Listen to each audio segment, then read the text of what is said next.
Hey guys, Evans with Z11 here today, bringing you a video on a game called Gravity Ghost. This is a game that recently came out on Steam. I've actually got a pre-release copy, which the developer was kind enough to give me, and it is a physics-based puzzle platformer, one that I find very interesting because it's very simple and it's just easy to get into. It's easy to jump in for like 10 minutes and play through a few levels and have some fun. Now, I will quickly, or basically, the game in a nutshell is you need to go around and collect parts of the Earth which has been blown up and reconstruct it inside this black hole. This is the level select screen, so these are the levels I've already done, which as you can see is quite a lot. So I'll go and, I don't know, do Sparrow Haunt. I'll just do this level to show you what the game is like. And as I said, it's a physics-based platformer, so you need to jump to different planets, like that. And like each planet has its gravitational pull, so the bigger the planet, the more the pull, and then the easier it is to get close to it. Some planets are unique, like this one is icy, so I slide along it like that. But say, oh, I just terraformed it. Right, terraforming is basically if you walk around a planet with a element, you can get different elements by, you can change between them like that. If you walk around it, then it will terraform it. So that one turned into a water planet as opposed to a nice planet, which means I can swim through it as opposed to slipping and sliding. Now I need to stop doing that by accident because I'm not actually meant to be terraforming these planets.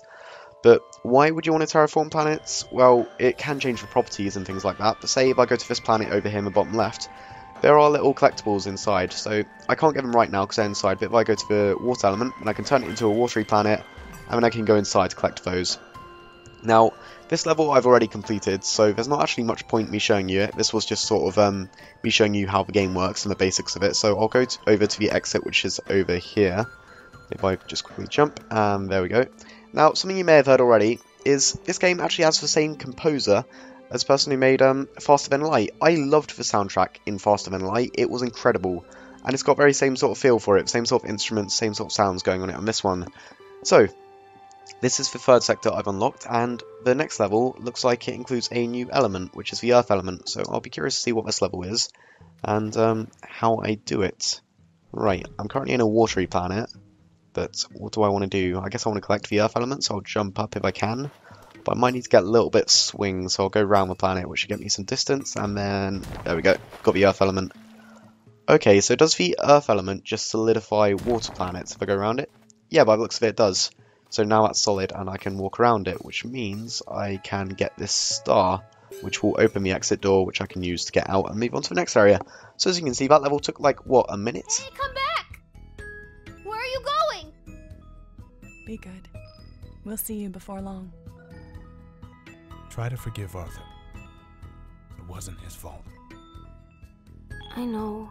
I just missed you.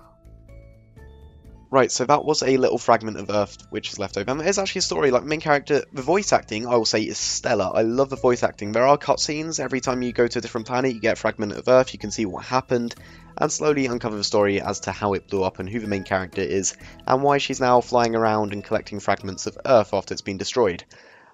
So it's weird, for a level like based puzzle platformer like this, you wouldn't really expect a story, but there is one, and it's honestly, like, I know it's easy to say this because I'm just trying to make the game seem good, but that's not what I'm doing. It's honestly engaging. Like, when I started playing this, I just thought, oh, I'll see what the game's like, I'll see a few of the mechanics, but the story, it genuinely did get me curious. Like, I wanted to see what was going on, and it's just, it kind of draws you in a very strange way.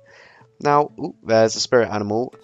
And I managed to collect it. Usually those are really tricky because they always move in the opposite direction to you, so you kind of need to use gravity to your advantage to trick them into coming wherever you are. Now, there are a few more complex mechanics, like if I, say if I jump, then I hold down, it will make me weighted, so I can use that to go towards other planets, or to, like, increase my gravitational pull like that, if I selectively use it at certain times. So, the gravitational element it's very well refined, I will say. There's lots of different ways you can influence it, and it feels very solid. It never feels as though, oh, what the hell just happened, or why did that happen? And as well as making myself heavier, I can also make myself lighter by holding up, which means it's easier for me to pull away from planets, and I can just kind of glide around them like that. Then I can go heavy if I want to get on the inside of them. So that's that level again. That level gun. I don't know what I'm saying at this point. That's level that is that level done again. It was very short, very quick, easy to do, and I picked up a spirit animal. Now I can take the spirit animal to its skeleton, which I think is over here. It might be the Spring Tides one actually. I can take it to its skeleton to basically reincarnate it, and then that will mean I get a cutscene. So it's completely optional and you don't need to do that, but if you want to see the cutscenes for the story of the game, then you can. Now these little glass orbs, you have to hit them at speed, otherwise you'll land on them. Like if I do that, then I've landed on the glass orb, and that means I can't get what's inside. So again, that's another different kind of variable that planets have. I've already got the star for this level, so I will actually ignore these final things. The things inside those orbs just increase the length of your hair, and the length of your hair means you can terraform planets and pick up spirit animals. So the length of your hair is essentially, if I had to compare it to something, I'd say it's your mana bar. So I'll go ahead to Spring Tides and show you a cutscene once I get the spirit animal to its spirit skeleton, and then I'll show you the cutscene, and then that's pretty much the game in a nutshell. I won't spoil anything else for you, because obviously there's going to be a lot of different elements and a lot of different cutscenes and a lot of different planet types and things like that, but I don't want to show off all of them. I'll just show off the core elements of the game, and then you can decide for yourself whether or not it's actually worth it, or if it's interesting, or if it's the sort of game you like. Oh, there we go. I have restored the skeleton.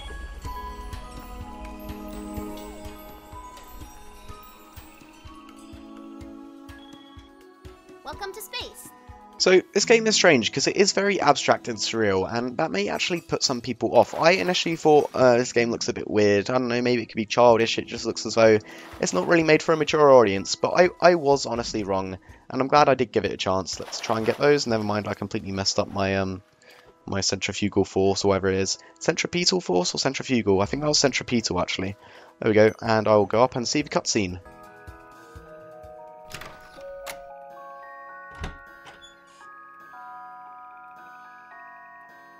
Have you been visiting that batty old woman? No. She baked you a veggie quiche. It'll be by tomorrow. You should be back in school by now. But with the lighthouse broken, no one can cross the waters. It's okay. Eddie is teaching me the sacred geometry. What? Did you know the entire universe is made of triangles? Look here. You want space geometry? Here's something real. This is the Earth. If you inscribe it within a perfect pentagon, and you draw 5 more perfect circles through the corners, and you draw a smaller circle tangent to those circles, you derive the size of the moon relative to the Earth. Huh. Neat, right? The truth is so much more interesting than fairy tales. Okay, now you sound like Mom. Whee! And there you can see, the game has like a unique art style, a very strange story going for it, and really good voice acting. I really like it. It's just, if I had to describe it in a word, I'd say it's kind of charming. But yeah, that is Gravity Ghost in a nutshell. If you're interested in it, then I'll have a link to the store page in the description below. And here is my progress on restoring Earth. As you can see, or as you will see in a second, it's not exactly the most progress, but I've got a lot of the game to go. There we go, there it is, and you can review all the cutscenes here if you so choose to do so, and I just left for some reason. But this has been the Evans with Z111, please rating if you enjoyed the video, and yeah, let me know your thoughts on the game. This is me out. Peace.